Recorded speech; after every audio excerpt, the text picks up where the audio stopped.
Welcome to Family History Mysteries, a podcast that tells the stories uncovered through family history research, the unexpected stories of everyday people. I am an avid family historian who has been compiling my family tree for over 15 years, with nearly 20,000 people recorded in my trees. And please put a review on my podcast. That will certainly help in getting the word out there and creating more listenership. Episode 164. Walker's Will. Thomas Walker died a rich man, and his daughter Eadith was the beneficiary of the will. When Eadith died in 1937 unmarried, there was an investigation into who was the closest next of kin to claim the riches. Thomas Walker was born on the 3rd of May 1804 in Springfield Place, Leith, Scotland. He was the second child of 7, born to John Thomas Walker, a merchant, and Anne Walker.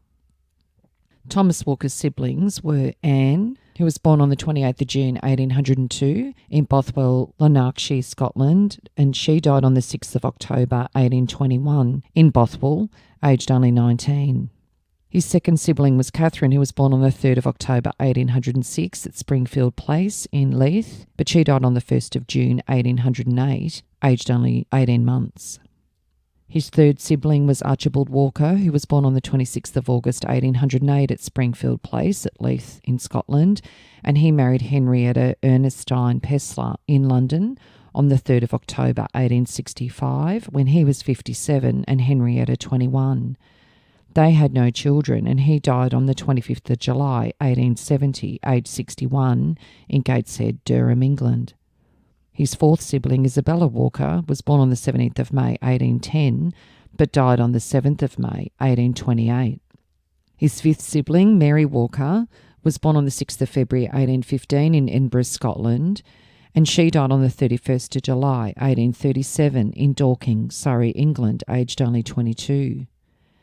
And his sixth sibling, Johanna, was born on the 1st of September 1816 in Leith, Edinburgh, Scotland. So as you would have gathered, his siblings died very young without having children of their own. Thomas Walker arrived in Sydney in 1822 at the age of 18, and he joined his uncle in the firm of William Walker and Company General Merchants. Later, with a cousin, he succeeded to the business. And it says the enterprise, however, did not afford sufficient scope for Mr. Walker's commercial talent, and he devoted himself to higher speculative pursuits. Thomas Walker was a magistrate in 1835, and in 1837 he rode overland with 3 friends to Melbourne. His journal was published anonymously in London in 1838, titled A Month in the Bush of Australia. Foreseeing the growth of Melbourne, Walker at once bought 4 Burke Street blocks for £135. Other prompt purchases brought his freehold in the Port Phillip district to 12,700 acres, which cost him in total less than £16,000. Walker's Sydney Company also held 8 squatting runs and had an interest in at least 4 others. Prudent sales laid the foundation of a large fortune. Convict Isaac Nichols, the colony's first postmaster, was given a land grant which Thomas Walker bought from Isaac's sons in January 1840. The property was called Uralla, and it was 100 acres. And as a result of bad debts accrued by Isaac Nichols' son George Robert Nichols, the land was mortgaged to Thomas Walker for £3,500 at 15%. In May 1842, George Robert Nichols borrowed a further £900 against the security of the property. None of that money was repaid to Walker. In the meantime, the remaining title the mortgagor had over the land was conveyed to James Holt, a Sydney merchant. Walker initiated an equity court case against George Nichols and James Holt in May 1843 after he was unable to gain repayment of the loan or obtain possession of the land which constituted the security for the loan. In August 1848, the court awarded title to the land to Walker when neither Nichols or Holt could repay. Initially, Walker did not move to Concord. However, he ensured the estate was carefully maintained, although the gardens and orchards had already fallen into ruins. This was possibly in the 1840s, when the Nichols family may have seen little need to maintain an asset that they were in danger of losing. In June 1843, Thomas Walker was elected as one of Port Phillip's representatives in the first part-elective New South Wales Legislative Council. In 1845, he signed a petition for Port Phillip to be made a separate colony, but soon gave up politics to devote more time to growing his financial interests. By the time he reached middle age, Mr. Walker had accumulated a very large fortune. Being a man of great energy, he took a prominent part in the management of a number of companies that came into existence. Like many of the best men in the community, Mr. Walker had a constitutional dislike for active politics, but he took an interest in political topics, and when occasion required, he proved that he could discuss them with great ability. Also, that he used his money wisely. He delighted in acts of beneficence, and during his lifetime gave away many thousands of pounds for the relief of the suffering and in aid of several charitable enterprises. To some extent, he acted upon John Wesley's famous rule: make all you can, save all you can, and give all you can. It was well known to many people that Mr. Walker kept an agent constantly employed in searching out, inquiring into, and relieving cases of distress. The amount of money he dispensed in this manner was considerable, and he took pleasure in visiting the numerous persons whom he relieved. His most munificent act of charity was performed in April 1882, just before his departure on a short trip to the old country. He placed at that time a cheque for £10,000 in the hands of his friends, Mr. Thomas Buckland and Mr. Shepherd Smith, to be distributed by them amongst certain benevolent institutions. Thomas Walker was a director of the Australian Steam Navigation Company and other companies, and he was a minor shareholder in the Bank of Australia when it crashed. This may explain the ultra-conservative policy he adopted when he was a director in 1859 and president in 1869 to 1886 of the Bank of New South Wales. As president, he vigorously opposed showy expenditure. He maintained the same shabby premises the bank occupied instead of injuring business, and he won the confidence of thrifty people who abhorred the display and gilt of modern fashions. Deposits had increased from £5.5 million to £14.5 million under his presidency. Thomas Walker strongly criticised Robertson's Land Acts of 1861. In place of free selection, Walker advocated the creation of special agricultural reserves where genuine farmers could obtain land without taking the best from the runs and causing antagonism between squatters and selectors. Around 1857, architect Edmund Thomas Blackett drew up a set of plans for a cottage at Concord for Thomas Walker, which was to be small country residence. The construction of this cottage was an Italian-style villa known as Girella. The homestead was built in 2 stages using stone quarried on the property, and it was fully completed in 1864. On the 25th of July 1860 at the Holy Trinity Church in Sydney, he married, with Anglican rites, to Jane Hart, the daughter of Thomas Hart, a merchant of Woolloomooloo. Thomas was 56 and Jane 28, and Jane had been born in Scotland. The birth of their daughter, Eadith Campbell Walker, was on the 8th of August 1861 at the Rocks in Sydney. However, Jane died on the 16th of December 1870 at their home when she was 38 and Eadith was only 9 years old.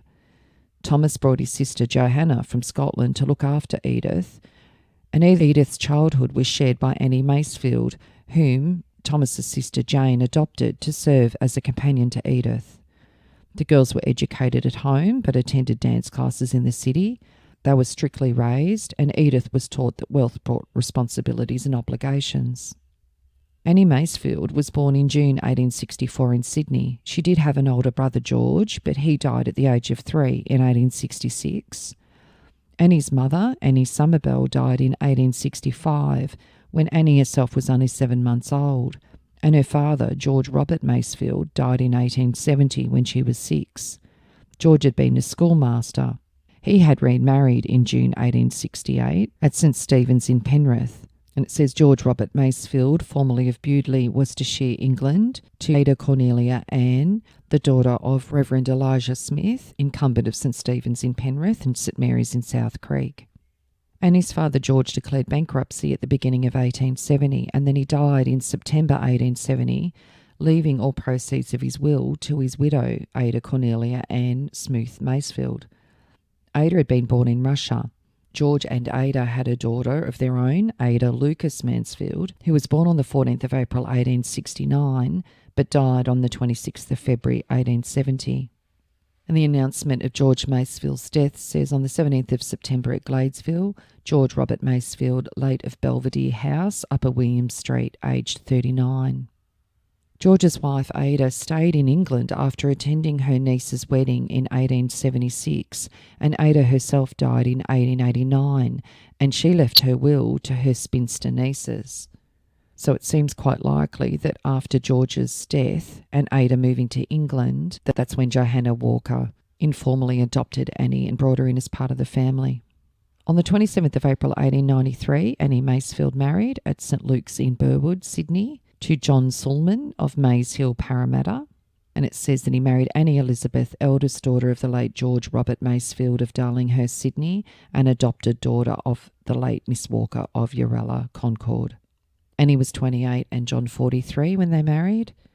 John Sulman had been born in Greenwich, England, and he'd been married previously to Sarah Clark Redgate and had 3 children with her. They moved to Sydney on the 13th of August 1885 on the account of Sarah's tuberculosis and settled at Parramatta, but Sarah died on the 31st of December 1888. John Sulman was an architect, and from 1921 to 1924 he was chairman of the Federal Capital Advisory Committee, and he influenced the development of Canberra. Annie and John had 4 children together. John's health broke down in 1896, which prompted a trip to Europe.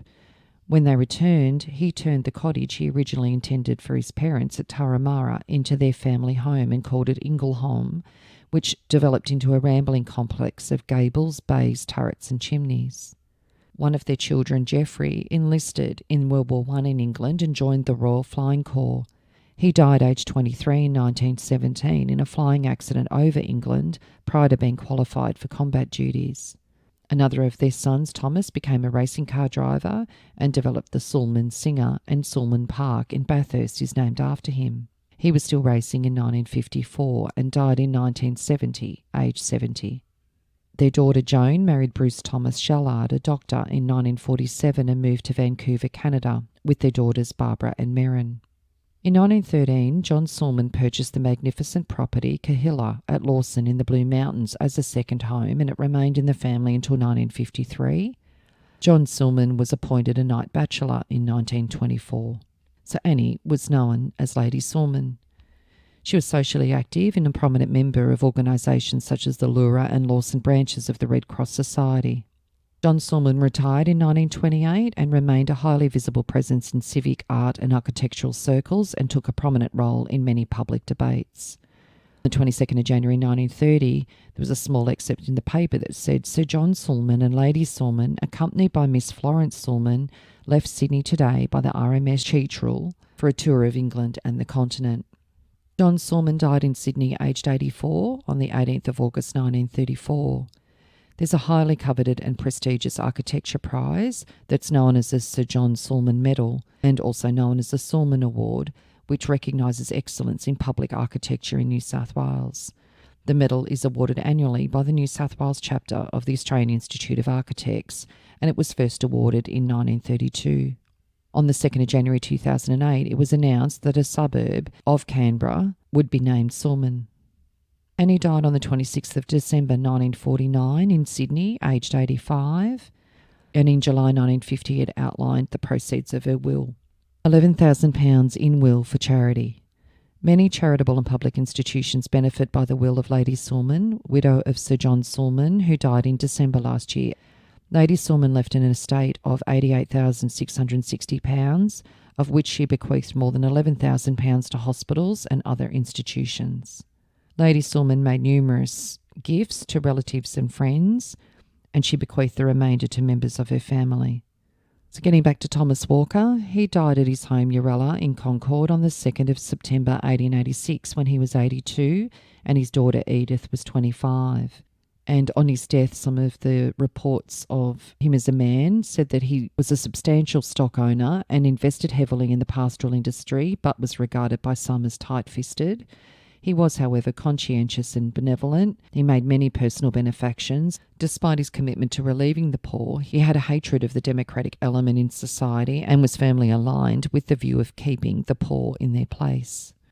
He was an ardent believer in the principles of Christianity and recognised the obligation which the founder of the system imposed on believers to do good to all men according as they had the opportunity. And it is said of him by a gentleman who knew him for half a century that he never spoke evil of any man. Mr. Walker was not prominent in a sense in which that term is usually understood, but he lived a pure life and relieved much misery and suffering. And in doing that, he established a claim to always be regarded as one of the worthiest of our citizens. And on the 11th of September 1886, it says, "Years ago, Horace Mason wrote, 'The soul of the truly benevolent man does not seem to reside much in its own body. It migrates into the life of others and finds its own happiness in increasing and prolonging their pleasures, in extinguishing or solacing their pains.'" Such a soul had Thomas Walker of Uralla, Concord, a name as familiar in our mouths as household words whenever truly charitable men are mentioned. He died on Thursday after a brief illness, and he died as he lived, with malice towards none, charity for all, and with a firmness in the right as God gives us to see the right. Mr. Walker was a native of Scotland and arrived in the colony in 1822. With his energy and business talents, he soon acquired a fortune, which increased rapidly as years went on. He took a part in the most important commercial institutions of the colony, in particular the Bank of New South Wales, of which he was president, and he held that office at the time of his death. The possession of great wealth enabled him to do good, and it was his special pleasure to expend his money both in public and private charities. He never entered into political life, though he took an ardent interest in all matters connected with the progress and advancement of his adopted country. His will set aside £100,000 for the building and support of what is now the Thomas Walker Convalescent Hospital at Concord. In 70 years, more than 50,000 patients passed through it. The rest of his fortune he left in trust to his daughter.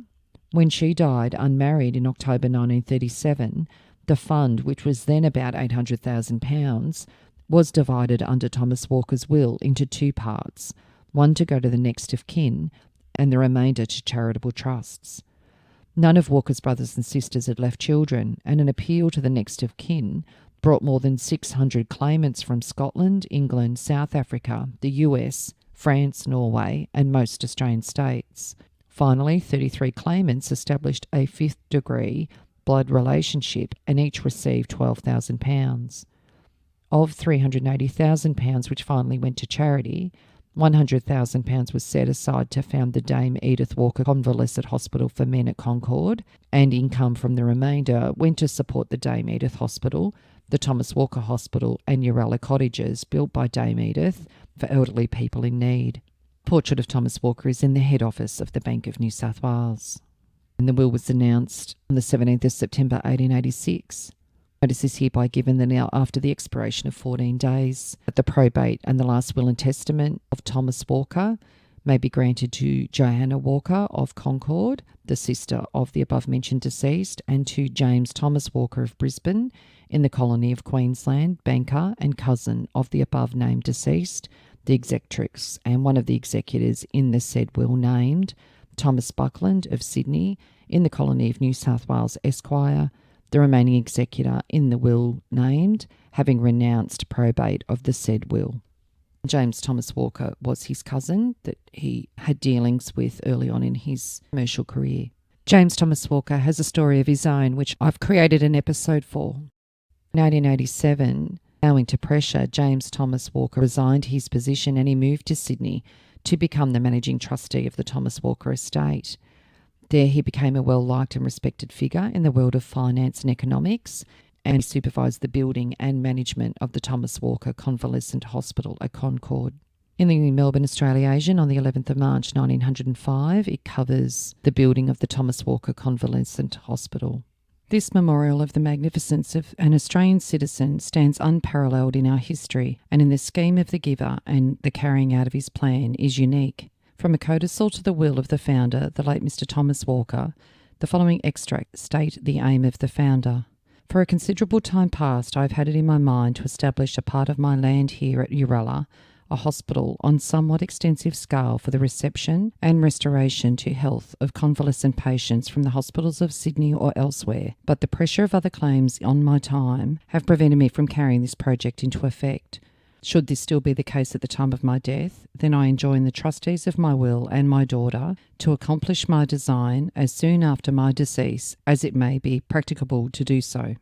With a view to enable them to do so, I hereby direct my trustees to appropriate and set aside out of my estate not less than £100,000, for I assume that this sum may be sufficient for the building and maintenance of the hospital I have in view to establish.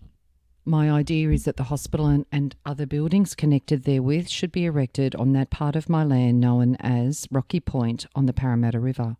The trustees and Miss Eadith Campbell Walker, the only child of the founder, were called upon to carry out the project. Further funds being necessary for its completion, they were supplied by the founder's daughter, the late Miss Johanna Walker, and Mrs. Sulman also took part, the total expenditure being £150,000, with sums invested for maintenance, around £4,000 per annum. About 30 acres included the hospital property, in from which an ample landing place has been erected, a quaint Dutch water tower with a waiting room.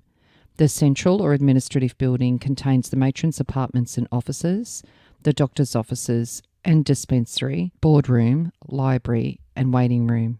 Beyond this is the entertainment hall, connected by the broad vestibule, which leads to the two wings set apart for the female patients on the left and the male on the right of the administrative building. The hospital was opened on the 21st of September 1905.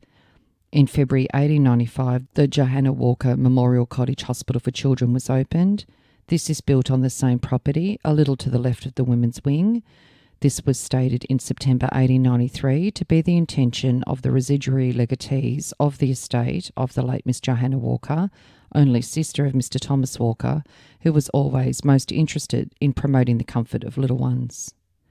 The Thomas Walker Hospital is quite unsectarian, and the entertainment hall is used on Sundays by different ministers for service.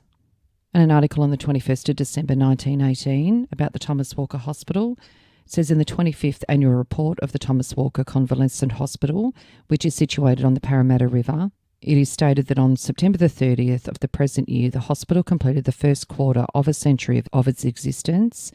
During that time, nearly 23,000 convalescent patients, all non-paying guests, were received, and amongst them only 23 deaths occurred. It is a remarkable record. During the year of the patients admitted, 286 came direct from their homes, 577 from 35 different hospitals, metropolitan, suburban, country and private. Of 883 patients, 142 were children who were accommodated in the Johanna Walker Children's Cottage Hospital. At the close of the year, 38 patients remained in the hospital. Johanna Walker had died on the 23rd of April 1890 at the age of 73, and in the announcement of the will of Johanna Walker, late of Urella Concord, spinster, it says that the probate of the last will and testament of Johanna Walker may be granted to Eadith Campbell Walker of Urella Concord and James Thomas Walker of Sydney, the executrix and executor in the said will named. And a little on Eadith. In 1886, aged 25, Eadith inherited her father's estate, sworn in for probate, at £937,984. Although Annie moved out after her marriage to John Sulman in 1893, Eadith was not alone. She had 25 servants and employees living at Urella, including a butler, 9 maids, cooks, laundresses, chauffeurs, 4 gardeners, poultry and dairymen, a housekeeper and an engineer who looked after the power station and was responsible for provision of water. From 1893 to 1899, Eadith Walker built extensions that were designed by John Sulman. Stables and a coach house complex were also designed by Sulman at the same time. Eadith was a keen oarswoman and was vice president in 1895 of the Sydney Rowing Club. She was also patron of the Urella Cricket Club and leased land to the Royal Sydney and Concord golf clubs. Eadith was very fond of animals and involved with their protection. She was an executive member of the Animals Protection Society of New South Wales. An indication of her affection for her own pets was manifested in a private pet cemetery located within the grounds of Urella, where her animals were laid to rest. Before World War I, Eadith showed flair in organising lavish balls, children's parties on a grand scale, fetes and charitable functions at her home, and her guests included visiting royalty and other dignitaries. She supported Australian artists, hanging many of their paintings at Urella. Rowing regattas and pleasure cruises used Urella Wharf.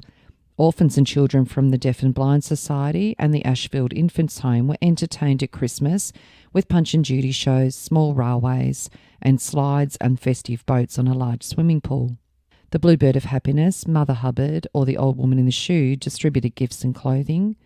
Halloween parties were another favourite time with lavish decorations on the buildings and grounds, and fortune tellers in paper mache caves. The Prince of Wales, later Edward VII and subsequently the Duke of Windsor, spent a week on a private holiday at Urella in 1921 after his official visit to Sydney. Knowing his liking for squash, Eadith had a squash court built for his visit, possibly the first one in New South Wales. The Prince of Wales never played on it because it contained a concrete floor. However, his aide-de-camp, Louis Mountbatten, who was Prince Philip's uncle, and another staff member played a game, and this was recorded in the Prince's published diary.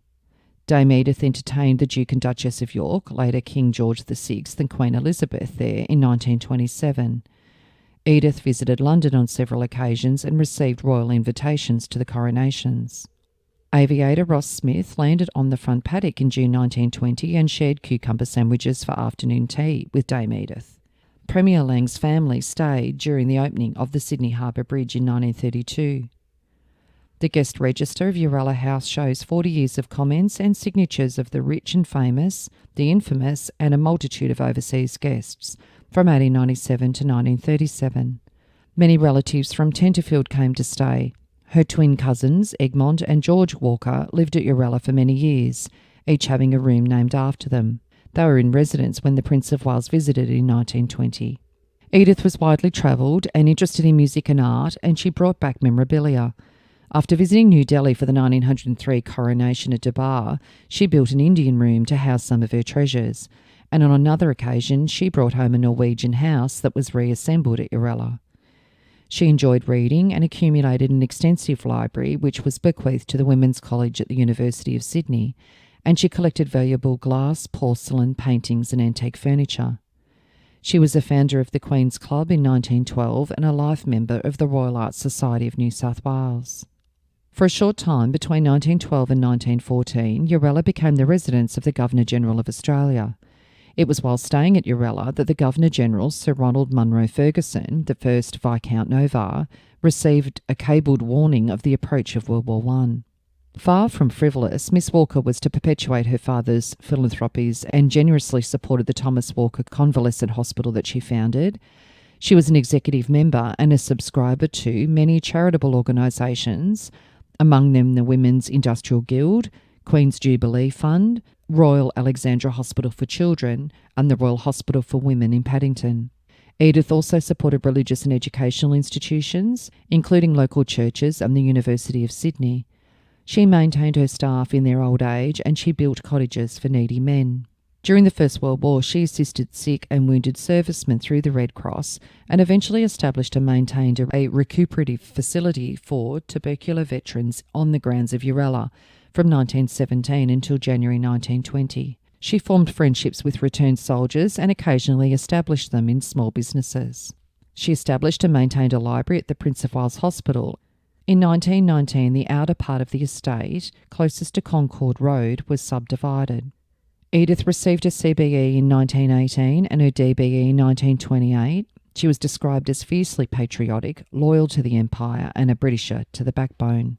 Eadith never married. Her Aunt Johanna reputedly had instilled in her a fear of fortune hunters. In maturity, she looked imposing with gently waved grey hair. She was shy, but a strong and capable woman who disliked publicity, and she spent most of her later years at the Astor in Macquarie Street, Sydney.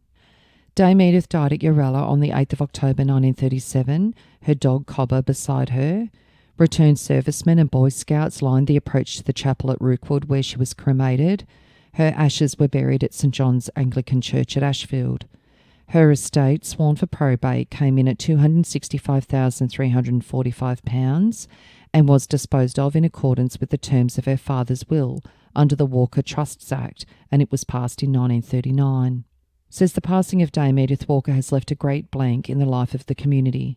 From the earliest days of the colony, her father was connected with its history and progress, and as he was a benefactor in his day, so she was a benefactress and supporter of every movement which made for the wise development of the city and state.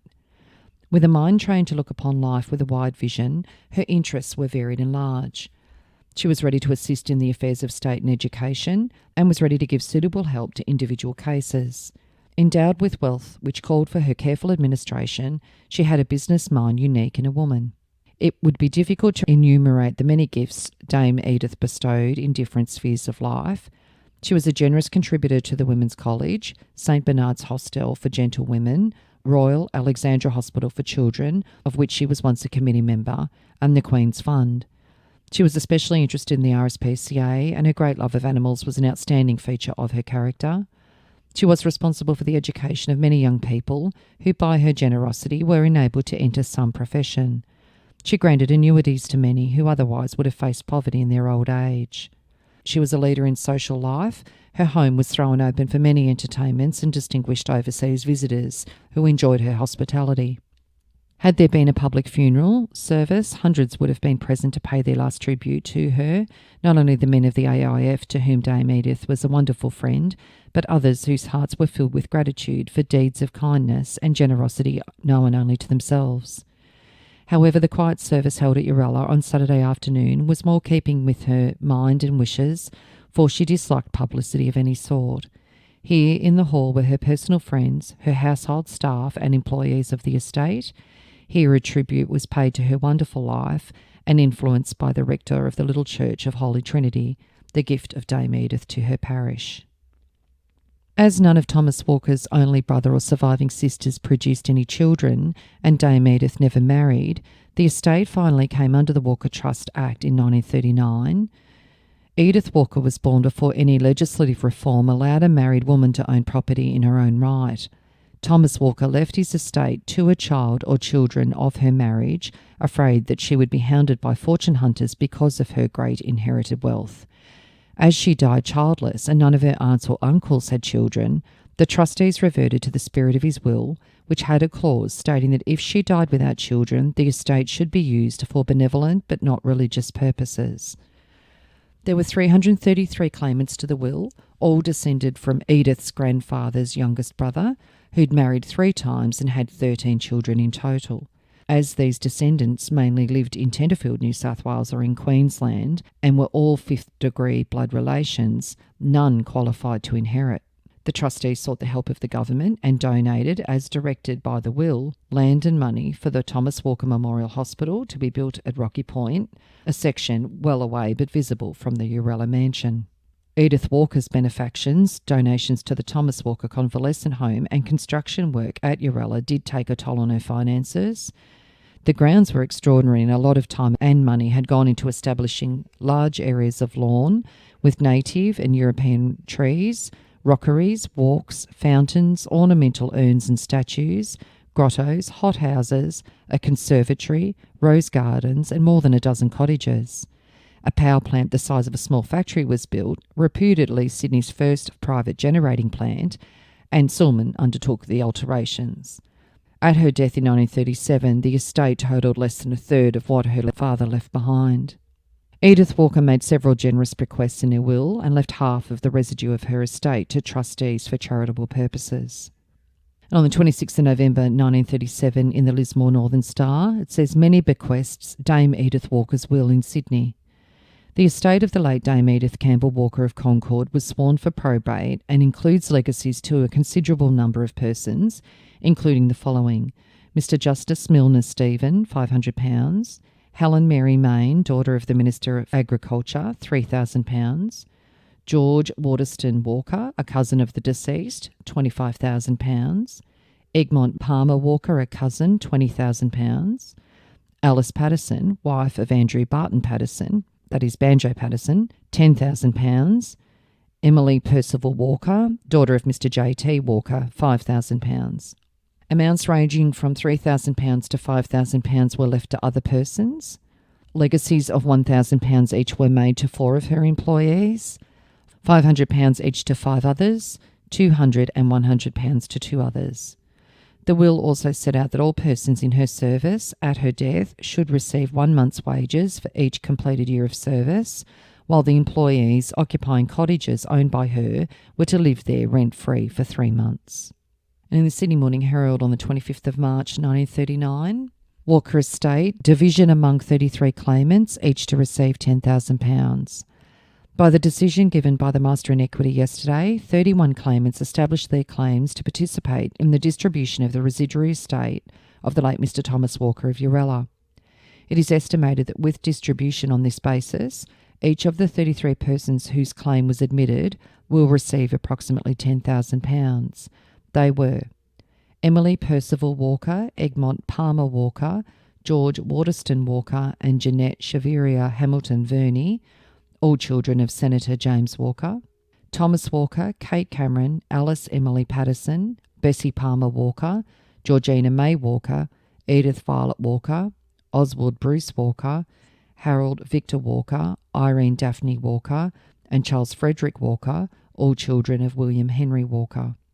Thomas Bell, Alfred Edward Bell and Eva Mabel Bell, children of Jane Bell. Charles Lyon Sidey, Lady Wilhelmina Devonshire, Alison Isabel Sidey, George Lyon Walker Sidey, and Margaret Mabel Yule, all children of Alison Isabella Sidey.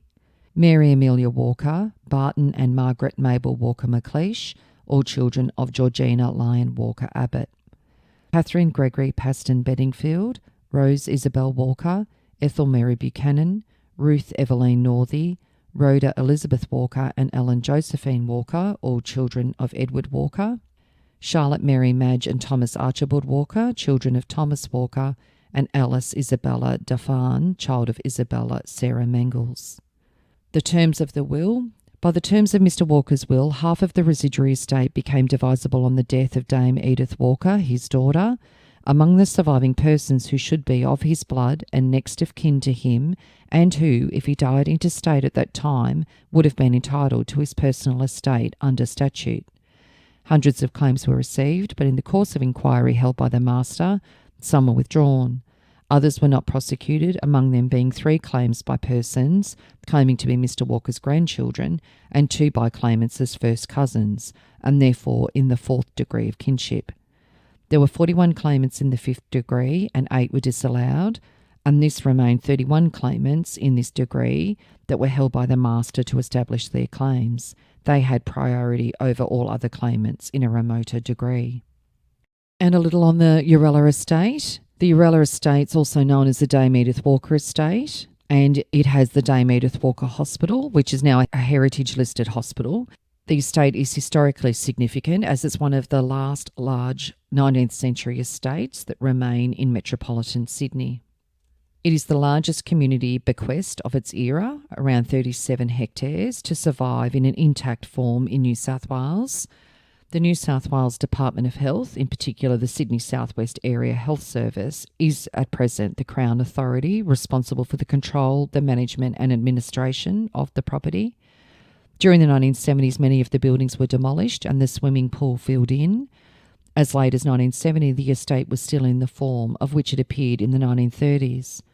In November 1988, the Dame Eadith Walker Convalescent Hospital was closed. These have included use of the main house. There is a renal dialysis training centre that was used as a unit from 1993 to 2008, and the use of Magnolia Cottage as the Kalparan Day Centre, which is a daycare unit for patients with dementia that commenced in 2003. In 2008, the main part of the mansion was refurbished and in 2011 became a palliative care unit. It incorporates a 20-bed subacute inpatient palliative care unit, and it continues to provide services for people with HIV, dementia and other conditions. On the 28th of August 2013, the New South Wales Department of Health announced 13 hectares of the Urella estate would be made public parkland. In November 2016, the refurbished gatehouse, Hyacinth Cottage, hosted its first family of burns patients to live in, while remaining close to Concord Hospital for follow-up care. Concord Hospital is part of the New South Wales statewide burns injury service, with many patients coming from regional, rural, remote and overseas locations for specialised care. The estate is significant in the evolving pattern of the colony, starting as a grant to an ex-convict through to a colonial gentleman's residence and early 20th century residence of an important philanthropic woman, Dame Eadith Walker. The estate is also important evidence of early settlement in the Concord area. The Walkers Estates Act enabled trustees to purchase Uralla and its grounds to establish a convalescent home for men, which was vested in the state government. The Royal Prince Alfred Hospital was given control of the hospital to become known as the Dame Eadith Walker Convalescent Hospital, and was then transferred into a subacute diseases hospital where patients from the main hospital at Camperdown were sent to recuperate, and that was officially opened on the 29th of June 1940. In the 1970s, there were rumours that the estate was to be sold, but local action groups protested. The outer buildings did fall into a state of disrepair and were restored by heritage architects and craftsmen and the Concord Heritage Society, and the members raised funds with open days held twice a year. The Uralla Stables area has been converted into a museum, which features many photographs, documents and memorabilia sourced from various people and places, showing the estate in its heyday. So a prime example of somebody that did very well for himself and gave back to his community. I've created an episode for James Thomas Walker, Thomas's cousin, who came in when Thomas died and took over the management of the estate. And he himself has an interesting story with his children doing very well for themselves. If you are interested in sharing your story on my podcast, Family History Mysteries, please go to my Facebook page and send me a message. If you would like some assistance in filling in the gaps in your family tree to see what mysteries you solve, please get in touch. And don't forget, you can have early access to episodes by subscribing, and you'll also gain access to bonus episodes.